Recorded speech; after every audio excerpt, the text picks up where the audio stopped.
ಕರ್ತನಲ್ಲಿ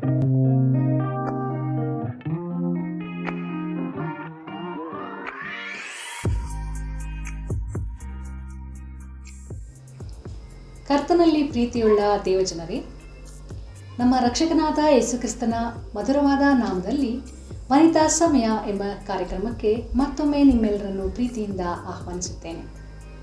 ಪ್ರಿಯರೇ, ನಿಮ್ಮೆಲ್ಲರಿಗೂ ಗೊತ್ತಿರುವ ಹಾಗೆ ನಮ್ಮ ಸತ್ಯವೇದದಲ್ಲಿರುವ ಹಲವಾರು ಸ್ತ್ರೀಯರ ಜೀವಿತಗಳನ್ನು, ದೇವರ ಮೇಲೆ ಅವರು ಇಟ್ಟಂತಹ ನಂಬಿಕೆಯನ್ನು ನಾವು ಅಧ್ಯಯನ ಮಾಡುತ್ತಾ ಬಂದಿದ್ದೇವೆ.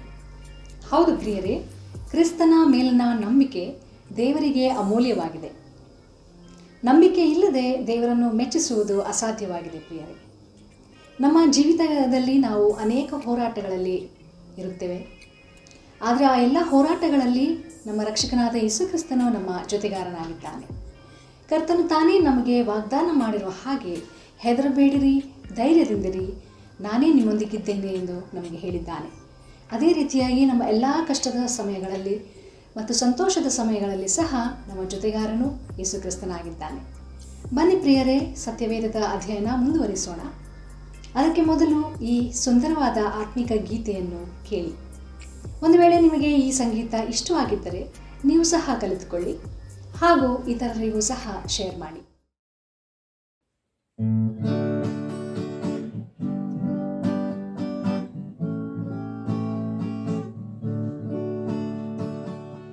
ನಿತ್ಯ ಸ್ತುತ್ಯ ಕರ್ತನ ನನ್ನ ಹೃದಯ ಪಾಲನ, ಅಮಿತ ನಿನ್ನ ಪ್ರೀತಿಯ ನೆನೆಯುವುದೆನ್ನ ಎನ್ಮನ, ಅಮಿತ ನಿನ್ನ ಪ್ರೀತಿಯ ನೆನೆಯುವುದೆನ್ನ ಎನ್ಮನ.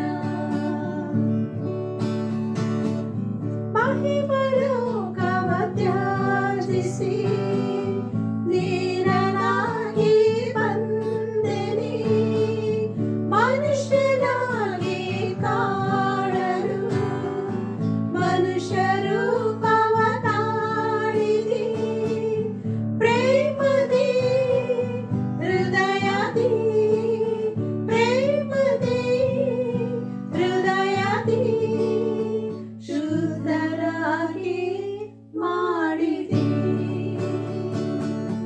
ನಿತ್ಯ ಸ್ತುತ್ಯ ಕರ್ತನ ನನ್ನ ಹೃದಯ ಪಾಲನ, ಅಮಿತ ನಿನ್ನ ಪ್ರೀತಿಯ ನೆನೆಯುವುದೆನ್ನ ಎನ್ಮನ, ಅಮಿತ ನಿನ್ನ ಪ್ರೀತಿಯ ನೆನೆಯುವುದೆನ್ನ ಎನ್ಮನ.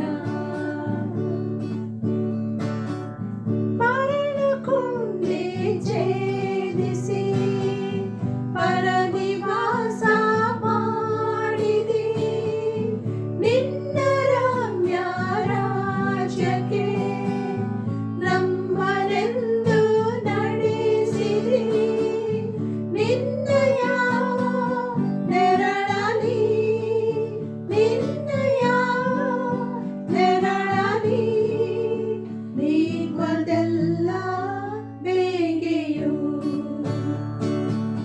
ನಿತ್ಯ ಸ್ತುತ್ಯ ಕರ್ತನ ನನ್ನ ಹೃದಯ ಪಾಲನ, ಅಮಿತ ನಿನ್ನ ಪ್ರೀತಿಯ ನೆನೆಯುವುದೆನ್ನ ಎನ್ಮನ, ಅಮಿತ ನಿನ್ನ ಪ್ರೀತಿಯ ನೆನೆಯುವುದೆನ್ನ ಎನ್ಮನ. ಕ್ರೂಜೆ ಕಂಬ ಮೇಲೆ ದಿವ್ಯ ರಕ್ತ ಚೆಲ್ಲಿದಿ,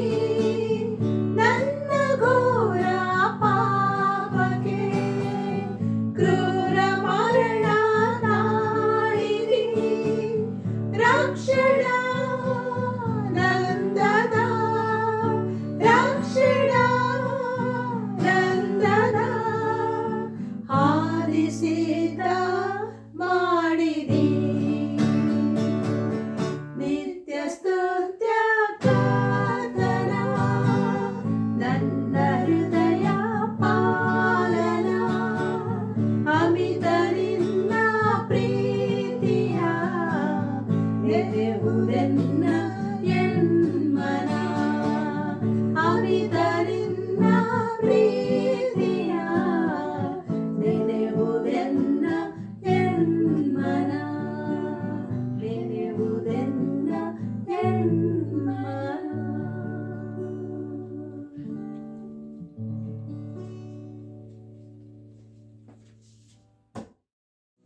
ವನಿತಾ ಸಮಯ ಕಾರ್ಯಕ್ರಮವನ್ನು ವೀಕ್ಷಿಸುತ್ತಿರುವಂತಹ ನಮ್ಮ ನನ್ಮೆಯ ಪ್ರೀತಿಯ ಆತ್ಮೀಯ ಬಾಂಧವರಿಗೆ ಯೇಸು ಕ್ರಿಸ್ತನ ಮಧುರವಾದಂಥ ನಾಮದಲ್ಲಿ ಪ್ರೀತಿಯ ವಂದನೆಗಳು.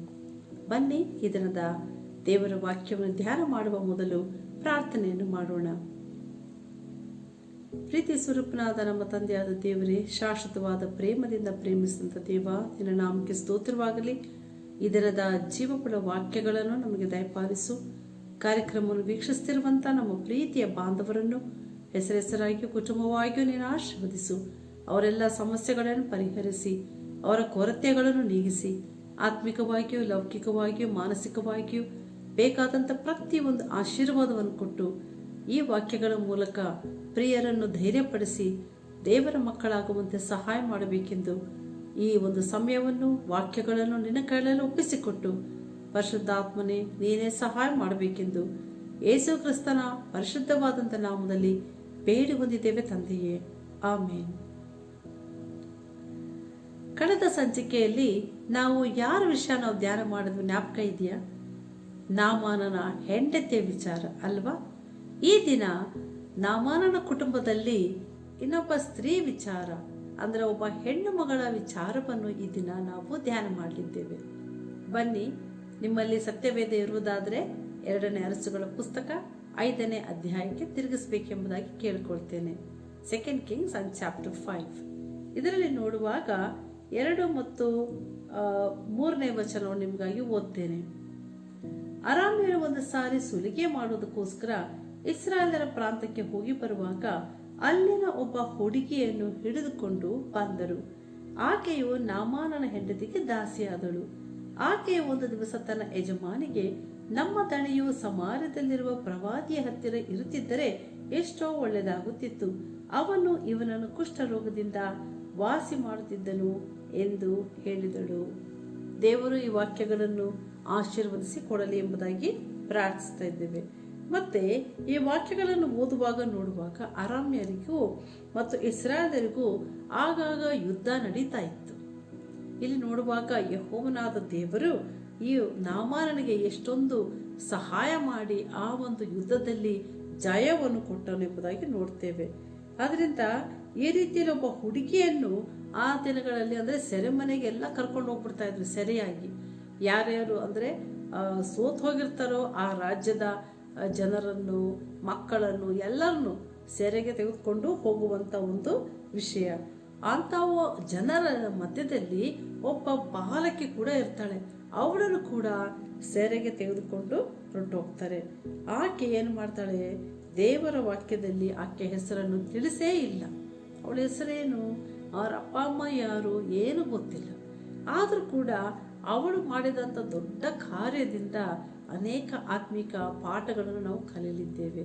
ಮೊಟ್ಟ ಮೊದಲನೇದಾಗಿ ಯಜಮಾನನ ಆರೋಗ್ಯದ ಬಗ್ಗೆ ಕಾಳಜಿ ವಹಿಸ್ತಾಳೆ ಎಂಬುದಾಗಿ ನೋಡ್ತಾಳೆ. She was concerned about her master's health. ನೋಡ್ರಿ, ಈಕೆ ಏನಾಗಿರ್ತಾಳೆ? ಇಲ್ಲಿ ಬಂದು ನಾಮಾನನ ಹೆಂಡತಿಗೆ ದಾಸಿ ಆಗಿರ್ತಾಳೆ. She is just a slave girl. ಆದರೂ ಕೂಡ ತನ್ನ ಯಜಮಾನನಿಗೆ ಇಂಥ ಒಂದು ರೋಗ ಬಂದುಬಿಟ್ಟಿದೆಯಲ್ಲ ಎಂಬುದಾಗಿ ಅವಳು ಅನುಕಂಪದಿಂದ ಸಹಾಯ ಮಾಡಲು ಅವಳು ಮುಂದಾಗದಳು ನಾವು ನೋಡ್ತೇವೆ. ಅವಳಿಗೆ ಊಟ ಹಾಕಿ ಚೆನ್ನಾಗಿ ಬಹುಶಃ ನೋಡ್ಕೊಂಡಿರಬಹುದು. ಆದ್ರಿಂದ ಉಪ್ಪು ತಿಂದ ಮನೆಗೆ ದ್ರೋಹ ಒಗಿಬಾರದು ಎಂಬುದಾಗಿ ಗಾದೆ ಉಂಟಲ್ವ ಪ್ರಿಯರೇ? ಅದೇ ರೀತಿಯಲ್ಲಿ ಇವರ ಮನೆಯಲ್ಲಿ ಊಟ ಮಾಡಿದ್ದರಿಂದ ಈ ಕುಟುಂಬಕ್ಕೆ ಏನಾದರೂ ಒಳ್ಳೆಯದು ಮಾಡಬೇಕು ಎಂಬ ಆಲೋಚನೆ ಅವಳಲ್ಲಿ ಬಂದಿತ್ತು. ಅದನ್ನೇ ಪೌಲನು ಫಿಲಿಪ್ಪಿದವರಿಗೆ ಬರೆದ ಪತ್ರಿಕೆ 2ನೇ ಅಧ್ಯಾಯ 4ನೇ ವಚನದಲ್ಲಿ ಏನಂತ ಬರೀತಾನೆ ಗೊತ್ತಾ? ನಿಮ್ಮಲ್ಲಿ ಪ್ರತಿಯೊಬ್ಬನು ಸ್ವಹಿತವನ್ನು ಮಾತ್ರ ನೋಡದೆ ಪರಹಿತವನ್ನು ಸಹ ನೋಡಲಿ ಎಂದು ಪೌಲನು ಇಲ್ಲಿ ತಿಳಿಸ್ತಾ ಇದ್ದಾನೆ. ಕುಷ್ಠರೋಗದಿಂದ ನರಳುತ್ತಿದ್ದ ನೋವಿನಲ್ಲಿದ್ದ ನಾಮಾನನನ್ನು ನೋಡಿ ಆಕೆ ಮನಸ್ಸು ಕರಗಿತು. ಸಹಾಯ ಮಾಡಲು ಆಕೆ ನಿರ್ಧರಿಸಿದಳು ಎಂಬುದಾಗಿ ನೋಡ್ತೇವೆ. ಎರಡನೇ ವಿಚಾರ ಏನೆಂದರೆ, ತಾನಿದ್ದ ಸ್ಥಳದಲ್ಲಿಯೇ ದೇವರಿಗಾಗಿ ಪರಿಮಳ ಬೀರಿದಳು. She spread the fragrance where she was placed. ನೋಡ್ರಿ, ಈ ಬಾಲಕಿ ತನ್ನ ಅಪ್ಪ, ಅಮ್ಮ, ಅಕ್ಕ, ಬಂಧು ಬಳಗವರನ್ನು ಎಲ್ಲವನ್ನು ಬಿಟ್ಟು ಬಹುಶಃ ಒಬ್ಬಂಟಿಗರಾಗಿ ಅವಳನ್ನು ಸರಿಯಾಗಿ ಕರ್ಕೊಂಡು ಹೋಗಿರ್ಬೋದು. ಅವಳು ಏಕಾಂಗಿಯಾಗಿರ್ಬೋದು. ಅನೇಕ ರಾತ್ರಿ ಕೂಡ ಅವಳು ಅಳುತ್ತಾ ಮಲಗಿರ್ಬೋದು. ಊಟ ಸರಿ ಮಾಡದೇ ಇರ್ಬೋದು. ತುಂಬ ಹೋಮ್ ಸಿಕ್ ಕೂಡ ಆಗಿರ್ಬೋದು. ತನ್ನ ಎಲ್ಲ ಪ್ರಿಯರನ್ನು ನೆನೆಸ್ಕೊಂಡು, ಅಯ್ಯೋ ನನ್ನನ್ನು ಮಾತ್ರ ಇಲ್ಲಿ ಬಂದ್ಬಿಟ್ಟಿದ್ದೀನಲ್ಲ, ಎಳ್ಕೊಂಡು ಬಂದ್ಬಿಟ್ಟಿದ್ದಾರಲ್ಲ ಅಂತ ಹೇಳಿ ಆಕೆ ಕುಟುಂಬವನ್ನೆಲ್ಲ ಬಹಳ ಮಿಸ್ ಮಾಡ್ಕೊಳ್ತಿರ್ಬೋದು. ಆದರೆ ಅಪ್ಪ ಅಮ್ಮನಿಂದ ದೂರ ಮಾಡಿದ ಈ ದುಷ್ಟ ನಾಮಾನನಿಗೆ ಹೀಗೇ ಆಗಬೇಕು ಅಂತ ಅವಳು ಮನಸ್ಸಲ್ಲಿ ಅಂದ್ಕೊಳ್ಳೇ ಇಲ್ಲ. ನೋಡಿದ್ರ, ನನ್ನನ್ನು ಸರಿಯಾಗಿ ಕರ್ಕೊಂಡು ಬಂದ್ಬಿಟ್ಟ. ನಾನು ಇಲ್ಲಿ ನೋಡಿದ್ರೆ ನಮ್ಮ ಮನೇಲಿ ನಾನು ಎಷ್ಟು ಚೆನ್ನಾಗಿದ್ದೆ, ಆದರೆ ಇಲ್ಲಿ ನಾನು ತನ್ನ ಹೆಂಡತಿಗೆ ದಾಸಿಯಾಗಿದ್ದೇನೆ. ಆದ್ದರಿಂದ ದೇವರು ಈ ಒಂದು ಶಾಪವನ್ನು ನಾಮಾನಿಗೆ ಕೊಟ್ಟಿದ್ದಾರೆ ಅಂತ ಅವಳು ಸಂತೋಷಿಸಲಿಲ್ಲ. ಪ್ರಿಯರೇ, ಈ ಕುಷ್ಠದ ನಿಮಿತ್ತವಾಗಿಯೂ ನಾಮಾನನ ಏನಾಗಬೇಕಾಯ್ತು, ಅವನ ಮನೆಯಲ್ಲಿ ಕೂಡ ವಾಸ ಮಾಡಲಿಕ್ಕೆ ಆಗ್ತಾ ಇಲ್ಲ. ಅವನು ಬಹುಶಃ ದೂರದಲ್ಲಿ ಇದ್ದನೇನೋ, ತನ್ನ ಉದ್ಯೋಗವನ್ನು ಕಳ್ಕೊಳ್ಬೋದಿತ್ತು. ಹಾಗೆ ಆಗಬಾರ್ದೆಂದು ಅವಳು ಯೋಚನೆ ಮಾಡಿ ಒಂದು ಒಳ್ಳೆಯದನ್ನು ಮಾಡಲಿಕ್ಕೆ ಅವಳು ಇಷ್ಟಪಟ್ಟಳು. ಪ್ರಿಯರೇ, ಆದ್ದರಿಂದ ಇದನ್ನೆಲ್ಲ ಆಕೆ ಮಾಡ್ಬೋದಿತ್ತು. ಆದರೆ ತನ್ನ ಯಜಮಾನನಿಗೆ ಒಳ್ಳೆಯದನ್ನು ಮಾಡಲು ಆಕೆ ನಿರ್ಧರಿಸ್ತಾಳೆ. ಅದಕ್ಕಾಗಿಯೇ, ಯಾಕಂದರೆ ಆ ಕಾರಣ ಏನಂದರೆ, ತನ್ನ ಒಂದು ಮನೆಯಲ್ಲಿ ನಿಜವಾದ ದೇವರ ಒಂದು ಪರಿಚಯ ಮಾಡಿಸಲ್ಪಟ್ಟಿತ್ತು. ಆಕೆ ತಂದೆ ತಾಯಿಂದರು ಅಥವಾ ಸಹೋದರರು ಮನೆಯಲ್ಲಿ ಯಾರಿದ್ದರೋ ಆಕೆಗೆ ಯೆಹೋವ ದೇವರ ಬಗ್ಗೆ ಚೆನ್ನಾಗಿ ತಿಳಿಸಲ್ಪಟ್ಟಿತ್ತು. ದೇವರು ಯಾರು, ಇಸ್ರಾಯೇಲರ ದೇವರು, ಆತನ ನೇಮನಿಷ್ಠೆಗಳೇನು, ದೇವರ ವಾಕ್ಯ ಏನು ಹೇಳ್ತದೆ ಎಂಬುದಾಗಿ ಚೆನ್ನಾಗಿ ಕಲಿಸಿದ್ರಿಂದ ದೇವರ ಪ್ರೀತಿ ಅವಳಲ್ಲಿತ್ತು, ದೇವರ ಭಯಭಕ್ತಿ ಆಕೆಯಲ್ಲಿತ್ತು. ದೂರ ದೇಶದಲ್ಲಿದ್ದರೂ ಕೂಡ ಅವಳ ತಂದೆ ತಾಯಿ ಯಾರೂ ಇಲ್ಲ ಅವಳನ್ನು ನೋಡಲಿಕ್ಕೆ. ಆದರೂ ಕೂಡ ದೇವರಿಗೆ ಭಯಪಟ್ಟು ಆಕೆ ಜೀವಿಸಿದಳು ಎಂಬುದಾಗಿ ನೋಡ್ತೇವೆ. ಮತ್ತಾಯನು ಬರೆದ ಸುವಾರ್ತೆ 5ನೇ ಅಧ್ಯಾಯ 44ನೇ ವಚನ, Mathews gospel chapter 5 and verse 44. ಯೇಸು ಸ್ವಾಮಿ ಏನಂತ ಹೇಳಿದರೆ, ನಿಮ್ಮ ವೈರಿಗಳನ್ನು ಪ್ರೀತಿಸಿರಿ. ಯೇಸು ಕ್ರಿಸ್ತನು ಶಿಲುಬೆ ಮೇಲೆ ಕೂಡ ತನ್ನ ಪ್ರಾಣವನ್ನು ಕೊಡುವಂತ ಸಮಯದಲ್ಲಿ ಏನಂತ ಪ್ರಾರ್ಥಿಸಿದರು? ತಂದೆಯೇ, ಇವರು ಏನ್ ಮಾಡ್ತಾ ಇದ್ರು ಅವ್ರು ಅರಿಯರು, ಅವರನ್ನು ಕ್ಷಮಿಸು ತಂದೆ ಎಂಬುದಾಗಿ ಪ್ರಾರ್ಥನೆ ಮಾಡಿದರು. ಆದ್ರಿಂದ ಶತ್ರು ಬಿದ್ದರೆ ಹಿಗ್ಗಬೇಡ ಎಂಬುದಾಗಿ ನಾವು ಜ್ಞಾನೋಕ್ತಿಗಳ ಪುಸ್ತಕ 24ನೇ ಅಧ್ಯಾಯ 17ನೇ ವಾಕ್ಯದಲ್ಲಿ ನಾವು ನೋಡ್ತೇವೆ. ನೋಡಿದ್ರ ಪ್ರಿಯರೇ, ಇಂಥ ಚಿಕ್ಕ ಹುಡುಗಿ ಎಂಥ ದೊಡ್ಡ ಕಾರ್ಯವನ್ನು ಮಾಡಲು ಮನಸ್ಸು ಮಾಡಿದಳು. ಯಾಕೆ? ದೇವರ ಪ್ರೀತಿ ಅವಳಲ್ಲಿ ಇದ್ದಿದ್ದರಿಂದ, ದೇವರ ಭಯಭಕ್ತಿಯಲ್ಲಿ ಬೆಳೆದಿದ್ದರಿಂದ, ಯೆಹೋವ ದೇವರ ಮಗಳಾಗಿ ಆಕೆ ಒಂದು ಸಾಕ್ಷಿಯಾಗಿ, ಪ್ರತಿನಿಧಿಯಾಗಿ ಆಕೆ ಧೈರ್ಯವಾಗಿ ದೇವರಿಗಾಗಿ ಸಾಕ್ಷಿ ಹೇಳ್ತಾ ಇದ್ದಾಳೆ. ಪ್ರಿಯರೇ, ಅದರಿಂದ 3ನೇ ವಿಚಾರ ನೋಡೋಣ. 3ನೇ ಪಾಯಿಂಟ್ ಏನಂದ್ರೆ, ಈ ಬಾಲಿಕೆಗೆ ದೇವರಲ್ಲಿ ವಿಶ್ವಾಸ ಕಡಿಮೆಯಾಗಲಿಲ್ಲ. Faith in God did not diminish ಎಂಬುದಾಗಿ ನೋಡ್ತೇವೆ. ಸೆರೆಯಲ್ಲಿ ಒಯ್ಯಲ್ಪಟ್ಟರು, ತನ್ನ ಕುಟುಂಬದಿಂದ ದೂರವಾಗಿದ್ದರು, ಆಕೆ ದಾಸಿಯಾಗಿದ್ದರು, ದೇವರನ್ನು ದೂಷಿಸಲಿಲ್ಲ. ನೋಡ್ರಿ, ಒಂದೊಂದ್ಸತಿ ಸಮಸ್ಯೆಗಳು ಬರುವಾಗ ಕುಟುಂಬಗಳಲ್ಲಿ ಅಥವಾ ವ್ಯಕ್ತಿಗತ ಜೀವಿತದಲ್ಲಿ, ಅಯ್ಯೋ ದೇವರಿದಾರ, ಯಾಕೆ ನನಗೆ ಇಷ್ಟೆಲ್ಲ ಕಷ್ಟಗಳು, ಯಾಕೆ ಇಷ್ಟೆಲ್ಲ ತಾಪತ್ರಯ, ನಾನು ದೇವ್ರನ್ನ ನಂಬಿದ್ದೀನಲ್ಲ, ನಿಜ ದೇವರನ್ನ ಆರಾಧನೆ ಮಾಡ್ತಿದ್ದೀನಲ್ಲ, ಯಾಕೆ ಇಷ್ಟೆಲ್ಲ ಕಷ್ಟ ತೊಂದರೆಗಳು ಎಂಬುದಾಗಿ ಅಂದುಕೊಳ್ಬೋದು. ಈ ಬಾಲಕಿ ಬಹುಶಃ ಹಾಗ ಅಂದುಕೊಂಡಳೋ ಏನೋ ಗೊತ್ತಿಲ್ಲ, ಆದರೆ ದೇವರಲ್ಲಿ ನಿಜವಾದ ಸ್ಥಿರವಾದ ವಿಶ್ವಾಸ ಆಕೆಯಲ್ಲಿತ್ತು ಎಂಬುದಾಗಿ ನೋಡ್ತಾ ಇದ್ದೇವೆ. ಆಕೆ ದೇವರ ಮೇಲೆ ಕೋಪ ಮಾಡಿಕೊಳ್ಳಲಿಲ್ಲ, ನಿಂದಿಸಲಿಲ್ಲ, ಬದಲಿಗೆ ಯೆಹೋವ ದೇವರಲ್ಲಿ ವಿಶ್ವಾಸ ಇನ್ನೂ ಇಟ್ಟುಕೊಂಡಳು. Wherever she was placed, she was willing to tell the name of the Lord. ನೋಡ್ರಿ, ಎಂಥ ಒಂದು ಸಾಕ್ಷಿ! ದೇವರ ಮನುಷ್ಯನಾದ ಪ್ರವಾದಿಯನ್ನು ಕುರಿತು ಸಾಕ್ಷಿ ಹೇಳಲು ಆಕೆ ಹಿಂಜರಿಯಲಿಲ್ಲ. ದೇವರಲ್ಲಿ ರಹಸ್ಯವಾಗಿ ವಿಶ್ವಾಸ ಇಟ್ಟುಕೊಂಡರೆ ಸಾಲದು, ಧೈರ್ಯವಾಗಿ ಬಾಯಿ ತೆರೆದು ಸಾಕ್ಷಿ ಹೇಳಬೇಕು. ಪ್ರಿಯರೇ, ಅದೇ ಬಹಳ ಪ್ರಾಮುಖ್ಯವಾದಂಥದ್ದು. ಹೃದಯದಲ್ಲಿರುವಂಥ ವಿಶ್ವಾಸ ಕಾರ್ಯರೂಪಕ್ಕೆ ಹೊರಬರುವುದು ತುಂಬ ಮುಖ್ಯ. ವಿಶ್ವಾಸ, ನಾನು ಯೇಸುಸ್ವಾಮಿ ನಂಬ್ಕೊಂಡಿದ್ದೇನೆ, ನಾನು ಯೇಸುಸ್ವಾಮಿ ಮಗಳು ಅಥವಾ ಮಗನು ಎಂಬುದಾಗಿ ನಾವು ರಹಸ್ಯವಾಗಿ ಜೀವಿಸುವಂಥದ್ದಲ್ಲ ಪ್ರಿಯರೇ. ಬಾಯಿ ತೆರೆದು ಕ್ರಿಸ್ತನಿಗಾಗಿ ಸಾಕ್ಷಿಯನ್ನು ಹೇಳಬೇಕು. ಅದಕ್ಕೆ ಮತ್ತಾಯನ ಸುವಾರ್ತೆ 10ನೇ ಅಧ್ಯಾಯ 32ನೇ ವಚನದಲ್ಲಿ ಏನಂತ ಬರೆಯಲ್ಪಟ್ಟಿದೆ ಗೊತ್ತಾ? ಯಾವನು ಮನುಷ್ಯರ ಮುಂದೆ ತಾನು ಯೇಸುವಿನವನೆಂದು ಒಪ್ಪಿಕೊಳ್ಳುವನೋ ನಾನು ಸಹ ಅವನನ್ನು ನನ್ನವನೆಂದು ಪರಲೋಕದಲ್ಲಿರುವ ನನ್ನ ತಂದೆಯ ಮುಂದೆ ಒಪ್ಪಿಕೊಳ್ಳುವೆನು ಎಂದು ಯೇಸು ಕ್ರಿಸ್ತನು ತಾನೇ ನುಡಿದಿದ್ದಾನೆ. ಈ ಲೋಕದಲ್ಲಿ ನಾವು ಯೇಸು ಕ್ರಿಸ್ತನ ಮಕ್ಕಳು, ಯೇಸು ಕ್ರಿಸ್ತನ ಅನುಯಾಯಿಗಳು ಎಂಬುದಾಗಿ ನಾವು ಧೈರ್ಯವಾಗಿ ಹೇಳುವಾಗ ನಮ್ಮ ವಿಷಯದಲ್ಲಿ, ನಿಮ್ಮ ವಿಷಯದಲ್ಲಿ ಪರಲೋಕದಲ್ಲಿ ಯೇಸು ಸ್ವಾಮಿ ಕೂಡ ತನ್ನ ತಂದೆ ಮುಂದೆ, ಎಲ್ಲ ಕೋಟ್ಯಾಂತರ ದೇವದೂತರ ಮುಂದೆ ಸಾಕ್ಷಿ ಹೇಳುವನಾಗಿದ್ದಾನೆ. ಆದ್ದರಿಂದ ಪ್ರಿಯರೇ, ಈ ಚಿಕ್ಕ ಬಾಲಿಕೆಯ ಹೆಸರು ಬರೆಯಲ್ಪಟ್ಟಿಲ್ಲ. ಆಕೆ ತಂದೆ ತಾಯಿ, ಆಕೆ ಕುಟುಂಬದ ಬಗ್ಗೆ ಏನು ಬರೆಯಲ್ಪಟ್ಟಿಲ್ಲ. ಆದರೆ ಒಂದು ಮಾತ್ರ ಬರೆಯಲ್ಪಟ್ಟಿದೆ, ದೇವರಿಗಾಗಿ ಧೈರ್ಯವಾಗಿ ಸಾಕ್ಷಿ ಹೇಳುವುದನ್ನು ಅವಳು ನಿಲ್ಲಿಸಲಿಲ್ಲ ಎಂಬುದನ್ನು ನೋಡ್ತೇವೆ. 4ನೇ ವಿಚಾರಕ್ಕೆ ಬರೋಣ. ನಾಮಾನನು ಸತ್ಯ ದೇವರನ್ನು ಕಂಡುಕೊಂಡನು. ಇಷ್ಟೆಲ್ಲ ಅದ್ಭುತ, ಶಾರೀರಿಕವಾಗಿ ಸ್ವಸ್ಥತೆ ಆಯಿತು ನಿಜ. ಆದರೆ ಅದಕ್ಕಿಂತಲೂ ಹೆಚ್ಚಿನ ವಿಚಾರ ಏನಂದ್ರೆ, ನಾಮಾನನು ಸತ್ಯ ದೇವರು, ನಿಜ ದೇವರು, ಏಕೈಕ ದೇವರನ್ನು ವಿಶ್ವಾಸ ಅಂದ್ರೆ ನಂಬುವಂತೆ, ವಿಶ್ವಾಸ ಇಡುವಂತೆ ಈ ಬಾಲಕಿ ಮಾಡಿಕೊಟ್ಟಂತ ಒಂದು ಮಾರ್ಗ ಇದರಲ್ಲಿ ನಾವು ನೋಡ್ತೇವೆ. ನೋಡ್ರಿ, ಈಕೆ ಒಬ್ಬಳೇ ಅಲ್ಲ. ಈ 5ನೇ ಅಧ್ಯಾಯ 13ನೇ ವಚನದಲ್ಲಿ ಒಂದು ಮಾತು ಬರೆಯಲ್ಪಟ್ಟಿದೆ. ಅವನ ಸೇವಕರು ಹತ್ತಿರ ಬಂದು, ಯಾರು? ನಾಮಾನನ ಸೇವಕರು ಕೂಡ ಬಂದು ಹೇಳ್ತಾರೆ. ಯಾಕಂದ್ರೆ ಈ ಪ್ರವಾದಿ ಏನ್ ಹೇಳ್ತಾರೆ ಅಂದ್ರೆ, ನೀನು ಹೋಗಿ ಯೋರ್ದನ್ ಹೊಳೆಯಲ್ಲಿ 7 ಸಾರಿ ನೀನು ಮುಳುಗಿ ಎದ್ದೇಳು, ನಿನಗೆ ಸ್ವಸ್ಥತೆ ಆಗ್ತದೆ ಎಂಬುದಾಗಿ. ಅದಕ್ಕೆ ನಾಮಾನಿಗೆ ಬಹಳ ಸಿಟ್ಟು ಬರುತ್ತೆ. ಯಾಕೆ? ನಮ್ಮೂರಲ್ಲಿ ಯಾವ ಕೆರೆ ಇಲ್ವಾ, ಯಾವ ನದಿ ಇಲ್ವಾ? ಇದಕ್ಕಿಂತ ಶ್ರೇಷ್ಠವಾದ ನದಿಗಳು ನಮ್ಮೂರಲ್ಲಿ ಇದೆಯಲ್ಲ, ಇಷ್ಟಕ್ಕೆ ನಾನು ಅಷ್ಟು ದೂರದಿಂದ ಬಂದನಾ ಎಂಬುದಾಗಿ ಅವನು ಪ್ರಶ್ನೆ ಮಾಡ್ತಿದ್ದಾಗ, ಅವನ ಸೇವಕರು ನೋಡಿದ್ರ, ಸೇವಕರ ಒಂದು ಕರ್ತವ್ಯವನ್ನು ಹೇಗೆ ಅವರು ಪರಿಪಾಲಿಸಿದರು ಅಂತ. ಮನೆಯಲ್ಲಿ ನೋಡುವಾಗ ನಾಮಾನನ ಮನೆಯಲ್ಲಿ ಈ ಸೇವಕಿ ಅಂದ್ರೆ ದಾಸಿ ದೇವರ ಒಂದು ಪರಿಚಯ ಮಾಡಿಕೊಟ್ಟು ದೇವರ ಮನುಷ್ಯನಾದ ಎಲೀಷನನ್ನು ಪರಿಚಯ ಮಾಡಿಕೊಡ್ತಾರೆ.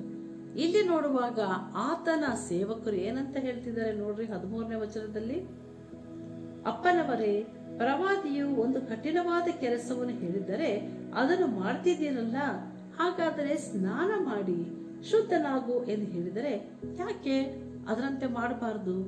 ನೋಡಿದ್ರ, ಆಲೋಚನೆ ಹೇಳ್ಕೊಡ್ತಾ ಇದ್ದಾರೆ. ಅವನು ಏನ್ ಮಾಡ್ತಾನೆ, ನಾಮಾನನು ಯೋರ್ದನಿಗೆ ಹೋಗಿ 7 ಸಾರಿ ಅದರಲ್ಲಿ ಮುಳುಗಿ ಎದ್ದನು. ಕೂಡಲೇ ದೇವರ ಮನುಷ್ಯನ ಮಾತಿಗನುಸಾರವಾಗಿ ಅವನ ದೇಹವು ಕೂಸಿನ ದೇಹದಂತೆ ಶುದ್ಧವಾಯಿತು. ಎಂತ ಸುಂದರವಾದಂತ ಒಂದು ವಿಚಾರ ನೋಡ್ರಿ ಅಲ್ವಾ? ಯಾವಾಗ ನಾಮಾನನು ವಿಧೇಯನಾಗಿ 7 ಸಾರಿ ನೀರಿನಲ್ಲಿ ಮುಳುಗಿ ಏಳುವಾಗ ಅವನ ಮೈ, ಅವನ ಇಡೀ ಶರೀರ, ಕುಷ್ಠವೆಲ್ಲವೂ ಹೊರಟು ಹೋಗಿ ಕೂಸಿನ ದೇಹದಂತೆ, ಚಿಕ್ಕ ಮಗುವಿನ ದೇಹ ಎಷ್ಟು ಕೋಮಲವಾಗಿರ್ತದಲ್ಲ, ಎಷ್ಟೋ ನಾವು ಮುದ್ದಾಡ್ತಿರ್ತೀವಿ, ಎಷ್ಟು ಸಾಫ್ಟ್ ಸ್ಕಿನ್ ಆಗಿರುತ್ತೆ. ಅಂತ ಒಂದು ಒಳ್ಳೆ ಚರ್ಮ, ನೂತನ ಚರ್ಮ, ಆತನ ದೇಹದಲ್ಲಿ ಯಾವ ಒಂದು ಕಲ್ಮಶ ಇಲ್ಲದಂತೆ ಅವನು ಶುದ್ಧನಾದನು ಎಂಬುದಾಗಿ ವಾಕ್ಯದಲ್ಲಿ ಬರೆಸಲ್ಪಟ್ಟಿದೆ. ಆದ್ದರಿಂದ ಪ್ರಿಯರೇ, ಇಡೀ ಲೋಕದಲ್ಲಿ ಯೇಸು ಕ್ರಿಸ್ತನು ಮಾತ್ರ ನಿಜವಾದ ಸತ್ಯ ದೇವರು. ಯಾಕೆಂದರೆ ಯೋಹಾನನ ಸುವಾರ್ತೆ 14ನೇ ಅಧ್ಯಾಯ 6ನೇ ವಚನದಲ್ಲಿ ಯೇಸು ಕ್ರಿಸ್ತನು ಏನಂತ ಹೇಳಿದ್ದಾರೆ? ನಾನೇ ಮಾರ್ಗವು, ನಾನೇ ಸತ್ಯವೂ, ನಾನೇ ಜೀವವೂ ಆಗಿದ್ದೇನೆ ಎಂಬುದಾಗಿ. ಅದರಿಂದ ಶಾರೀರಿಕ ಸ್ವಸ್ಥತೆ ಜೊತೆಗೆ ಆತ್ಮಿಕ ಸ್ವಸ್ಥತೆ ಕೂಡ ಈ ನಾಮಾನನು ಹೊಂದಿದ್ದನು ಎಂಬುದಾಗಿ ನಾವು ನೋಡ್ತೇವೆ. ತಾನು ನಾಮಾನನ ಬದಲಾದ ಜೀವಿತದ ಸಾಕ್ಷಿಯಿಂದ ತನ್ನ ಇಡೀ ಕುಟುಂಬದವರು ಇಸ್ರಾಯೇಲರ ದೇವರನ್ನು ಆರಾಧನೆ ಮಾಡುವಂತೆ, ದೇವರಲ್ಲಿ ವಿಶ್ವಾಸವಿಡುವಂತೆ ಸಹಾಯ ಮಾಡಿತು. ಪೌಲನು ರೋಮಾಪುರದವರಿಗೆ ಬರೆದ ಪತ್ರಿಕೆ 1ನೇ ಅಧ್ಯಾಯ 16ನೇ ವಚನದಲ್ಲಿ ಹೀಗೆ ಹೇಳಿದ್ದಾನೆ, ಸುವಾರ್ತೆಯ ವಿಷಯದಲ್ಲಿ ನಾನು ನಾಚಿಕೊಳ್ಳುವವನಲ್ಲ. ಆ ಸುವಾರ್ತೆಯು ದೇವರ ಬಲ ಸ್ವರೂಪವಾಗಿದೆ. Yes, gospel of Jesus Christ is the power of God. ಅಂತ ಒಳ್ಳೆ ಸುವಾರ್ತೆಯನ್ನು ನಮ್ಮ ಕೈಗಳಲ್ಲಿ ಯೇಸು ಸ್ವಾಮಿ ಕೊಟ್ಟಿದ್ದಾರೆ. ನಮ್ಮ ಹೃದಯಗಳಲ್ಲಿ ಯೇಸು ಸ್ವಾಮಿ ನೆಲೆಸ್ತಿರುವಾಗ ಧೈರ್ಯದಿಂದ ನಾವು ಯೇಸು ಕ್ರಿಸ್ತನ ಸುವಾರ್ತೆಯನ್ನು ಹೇಳಬೇಕು. ಇದು ಧರ್ಮ ಜಾತಿಗೆ ಅನುಗುಣವಾದದ್ದಲ್ಲ, ಇದು ಹೃದಯದ ಪರಿವರ್ತನೆ. ಹೃದಯದಲ್ಲಿ ಯೇಸು ಸ್ವಾಮಿ ಇರುವಂತ ಸುವಾರ್ತೆ ಒಳ್ಳೆ ವಾರ್ತೆಯಾಗಿದೆ. ಪ್ರಿಯರೇ, ನೀವು ಕೂಡ ಇಂತಹ ಸುವಾರ್ತೆಯನ್ನು ಸಾರಲು ಆ ಬಾಲಕಿ ಹೇಗೆ ಸಾಕ್ಷಿಗೆ ನಿಂತಳು, ಆ ರೀತಿಯಲ್ಲಿ ಬಾಯಿ ತೆರೆದು ನಾವು ಕ್ರಿಸ್ತನನ್ನು ಕುರಿತು ನಾವು ಹೇಳಲಿಕ್ಕೆ ಧೈರ್ಯ ಪಡ್ತೇವಾ ಅಥವಾ ನಾಚಿಕೆ ಪಡ್ತಾ ಇದ್ದೇವಾ? ನೋಡ್ರಿ, ಅದರಿಂದ ನಾವು ಕ್ರಿಸ್ತನ ಸುವಾರ್ತೆಯನ್ನು ಯಾವಾಗಲೂ ಎಂಥ ಒಂದು ಪರಿಸ್ಥಿತಿಯಲ್ಲಿ ಇರುವುದಾದರೂ ಪ್ರತಿ ಒಬ್ಬೊಬ್ಬರಿಗೂ ಯೇಸುವಿನ ಶುಭ ಸಮಾಚಾರವನ್ನು ಸಾರುವಂತೆ ನಿಮಗೂ ಕೂಡ ಕರ್ತನು ಸಹಾಯ ಮಾಡಲಿ ಎಂಬುದೇ ನಮ್ಮ ಪ್ರಾರ್ಥನೆ ಆಗಿದೆ. ಬನ್ನಿ, ಕಡೆಯದಾಗಿ ನಾವು ಇವತ್ತು ಏನೇನು ಪಾಠ ಕಲ್ತುಕೊಂಡು ನೋಡೋಣವಾ? ಮೊಟ್ಟ ಮೊದಲನೇದಾಗಿ ಯಜಮಾನನ ಆರೋಗ್ಯದ ಬಗ್ಗೆ ಆಕೆ ಕಾಳಜಿ ವಹಿಸಿದಳು. This slave girl had the genuine concern about our master's health. ಎರಡನೇದಾಗಿ ನೋಡುವಾಗ ತಾನಿದ್ದ ಸ್ಥಳದಲ್ಲಿಯೇ ದೇವರಿಗಾಗಿ ಪರಿಮಳ ಬೀರಿದಳು. Where the Lord had placed her, she spread the fragrance of God. ಅಲ್ವಾ ಪ್ರಿಯರೇ? ಮೂರನೇದಾಗಿ ನಾವು ನೋಡಿದ್ವು, ಈ ಬಾಲಕಿಗೆ ದೇವರಲ್ಲಿ ವಿಶ್ವಾಸ ಕಡಿಮೆ ಆಗಲಿಲ್ಲ. Faith did not diminish in her life ಎಂಬುದಾಗಿ ನಾವು ನೋಡ್ತೇವೆ. ನಾಲ್ಕನೇದಾಗಿ ನಾಮಾನನು ಸತ್ಯ ದೇವರನ್ನು ಕಂಡುಕೊಂಡನು. Naaman was able to find the true and only God. ಎಂಥ ಒಂದು ಬ್ಯೂಟಿಫುಲ್ ಟೆಸ್ಟಿಮನಿ ಮತ್ತೆ ಸಾಕ್ಷಿ ಈ ಬಾಲಕಿ ಮಾಡ್ತಾಳೆ ಅಲ್ವಾ ಪ್ರಿಯರೇ? ದೇವರ ವಾಕ್ಯದಲ್ಲಿ ಲಿಖಿತವಾಗಿದೆ ಸಾಕ್ಷಿಯಾಗಿ. ಆತ ನಮಗೆ ಸ್ತೋತ್ರವಾಗಲಿ. ಈ ರೀತಿಯಲ್ಲಿ ಈ ಹೊಸ ವರ್ಷದಲ್ಲಿ ಕೂಡ ನೀವು ಸಾಕ್ಷಿಯಾಗಿರ್ತೀರಾ? ಯೇಸುವಿಗಾಗಿ ಜೀವಿಸ್ತೀರಾ? ಇನ್ನೂ ಯಾರಾದರೂ ರಕ್ಷಣೆ ಹೊಂದದಿದ್ದರೆ ಈ ದಿನ ಈ ಕ್ಷಣ ನೀವು ಯೇಸುವೆ, ನಾನು ಪಾಪಿ, ನನ್ನ ಹೃದಯದಲ್ಲಿ ಬಾ, ನನ್ನ ಹೃದಯದಲ್ಲಿರುವಂಥ ಎಲ್ಲ ಪಾಪಗಳನ್ನು ಯೇಸುವಿನ ರಕ್ತದಿಂದ ತೊಳೆದು ಶುದ್ಧೀಕರಿಸಿ ನಿನ್ನ ಮಗುವಾಗಿ ನನ್ನನ್ನು ಮಾಡಿಕೊ. ಇಷ್ಟೇ ಪ್ರಾರ್ಥನೆ. ನೀವು ವಿಶ್ವಾಸದಿಂದ ನಂಬಿಕೆಯಿಂದ ಮಾಡುವಾಗ ನಿಮ್ಮ ಪಾಪದ ಒಂದು ಕ್ರಯವನ್ನು ಯೇಸು ಸ್ವಾಮಿ ಕಲ್ವಾರಿ ಶಿಲುವೆ ಮೇಲೆ ಆತನು ತೀರಿಸಿದ್ದಾನೆ ಪ್ರಿಯರೇ. ಆತನ ರಕ್ತದಿಂದ ಪ್ರತಿಯೊಂದು ಪಾಪವನ್ನು ತೊಳೆದು ಶುದ್ಧೀಕರಿಸುವಂತ ಶಕ್ತಿ ಯೇಸುವಿನ ರಕ್ತಕ್ಕೆ ಉಂಟು ಪ್ರಿಯರೇ. ಈ ಕ್ಷಣ ನೀವು ಪ್ರಾರ್ಥನೆ ಮಾಡಿ, ಯೇಸುವೆ ನನ್ನ ಹೃದಯದಲ್ಲಿ ಬಾ ಎಂಬುದಾಗಿ ನೀವು ಕರೆಯುವುದಾದರೆ ಆತನು ಖಂಡಿತವಾಗಿಯೂ ನಿಮ್ಮ ಹೃದಯದಲ್ಲಿ ಬಂದು ವಾಸ ಮಾಡ್ತಾನೆ. ದೇವರು ಈ ವಾಕ್ಯಗಳನ್ನು ಆಶೀರ್ವದಿಸಲಿ. Praise the Lord. ಪ್ರೀತಿಯ ವೀಕ್ಷಕರೇ, ಇದುವರೆಗೂ ನೀವು ದೇವರ ವಾಕ್ಯವನ್ನು ಕೇಳಿ ಆತ್ಮಿಕ ಉತ್ತೇಜನ ಹೊಂದಿದ್ದೀರಿ ಎಂದು ನಾವು ಭಾವಿಸುತ್ತೇವೆ. ಒಂದು ವೇಳೆ ಈ ಕಾರ್ಯಕ್ರಮ ನಿಮಗೆ ಇಷ್ಟವಾಗಿದ್ದರೆ ನೀವು ನಮಗೆ ಕಾಲ್ ಮಾಡಿ, ನಿಮಗೇನಾದರೂ ಪ್ರಾರ್ಥನಾ ಮನವಿ ಇದ್ದರೆ ನಮಗೆ ಮೆಸೇಜ್ ಮೂಲಕ ಸಹ ತಿಳಿಸಬಹುದು, ಅಥವಾ ವಾಟ್ಸಪ್, ಟೆಲಿಗ್ರಾಮ್, ಸಿಗ್ನಲ್ ಮೂಲಕ ಸಹ ನಮಗೆ ತಿಳಿಯಪಡಿಸಬಹುದು. ಕಾರ್ಯಕ್ರಮ ನಿಮಗೆ ಇಷ್ಟವಾಗಿದ್ದರೆ ಲೈಕ್ ಬಟನ್ ಕ್ಲಿಕ್ ಮಾಡಿ, ಸಬ್ಸ್ಕ್ರೈಬ್ ಬಟನ್ ಸಹ ಕ್ಲಿಕ್ ಮಾಡಿ, ನೋಟಿಫಿಕೇಷನ್ ಐಕಾನ್ ಪ್ರೆಸ್ ಮಾಡಿ. Praise the lord.